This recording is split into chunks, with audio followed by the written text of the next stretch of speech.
Bonjour et bienvenue dans mon bureau pour les conseils qui changent ta vie. Aujourd'hui, nous allons parler des astuces d'organisation pour bien gérer son quotidien.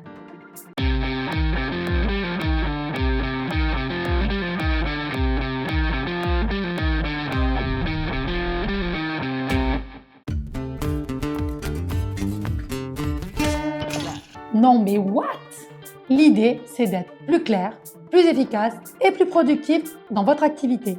Et cela passe par 4 concepts. La structuration, la standardisation, la coordination et la planification. Bon, ok, ça a l'air un peu compliqué comme ça, mais en fait, c'est très simple. La structuration. Structurez votre journée en fonction de vos propres centres d'intérêt. Boulot, famille, copines, sport. La standardisation. Le principe est simple. Traitez cela de façon identique. Vous avez X demandes dans la journée, le principe est toujours le même. La to-do list, l'agenda avec un temps pour chaque tâche. La coordination. Vous ne travaillez pas seul, donc connectez les gens ensemble pour obtenir un effet d'émulation. 1 + 1 = 3. Et enfin, la planification. Reportez sur votre agenda tout ce que vous n'avez pas pu réaliser dans la journée. Planifiez, organisez et surtout vous indiquez ce qui n'est plus dans votre to-do list. Comment faire mieux? Je vais vous renvoyer sur ma vidéo sur les feedbacks. Mais en synthèse, les feedbacks, c'est quoi? C'est intégrer positivement les remarques que l'on nous fait. Connaissez-vous la différence entre un rêve et un projet? C'est la date.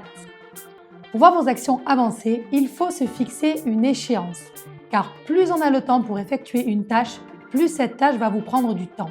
Alors, autant se fixer dès le départ l'échéance de fin et pas de début. Vous devez établir un plan d'action.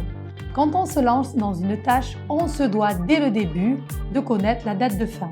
Étrange non? Début, fin, mais pas tant que ça. Pour y arriver, on doit établir un plan d'action pour découper les actions en petites tâches. Visualiser l'avancement du projet et enfin visualiser le chemin de la réalisation. Ce plan d'action devra comporter quelques notions principales. Le quoi, c'est-à-dire la finalité, l'aboutissement. Le comment, c'est-à-dire les tâches à effectuer. Le qui, les parties prenantes concernées, celles qui vont réaliser la tâche ou qui vont aider à la réalisation. Et enfin le quand, c'est-à-dire l'échéance de fin, mais précise, le jour exactement. Vous devez lister et timer les tâches à effectuer. Une fois les tâches listées, les échéances de fin déterminées, vous pouvez enfin leur affecter un timing. Il devra se composer à minima de ces points.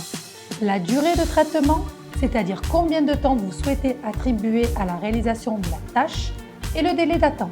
S'il y a plusieurs tâches, cela permettra de mettre les tâches en correspondance. Souvent, la seconde tâche dépend d'une tierce personne et vous ne serez donc pas totalement maître du délai. Toutefois, vous pourrez lui demander une échéance de fin afin de vous organiser ensemble. Quand vous êtes dans un projet qui implique plusieurs personnes, vous devez commencer par la tâche qui ne bloquera pas les autres. Dans le monde pro, on appelle ça le chemin critique, c'est-à-dire le chemin qui crée le moins d'inertie collective. En d'autres termes, quand vous finissez une tâche, faire en sorte que celle des autres n'ait pas pris de retard au démarrage. L'outil utilisé s'appelle le diagramme de Gantt. Vous le trouverez sur Clash. En bref, 4 conseils. Structurez vos projets. Faites un schéma pour les différentes tâches dans un planning global. Mettez un délai et une date à chacune des tâches. Acceptez les feedbacks en cours de route, il n'est pas interdit de progresser. Et enfin, utilisez le diagramme de Gantt pour toujours manager votre chemin critique, pour qu'il n'y ait pas d'inertie entre la fin d'une tâche et le démarrage de la prochaine, qui implique un autre acteur.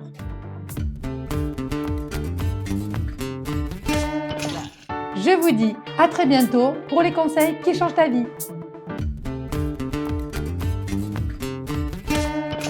L'agenda avec une chaque.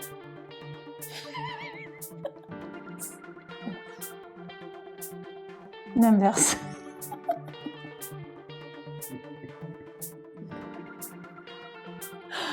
Non pas l'avance, mais l'inverse.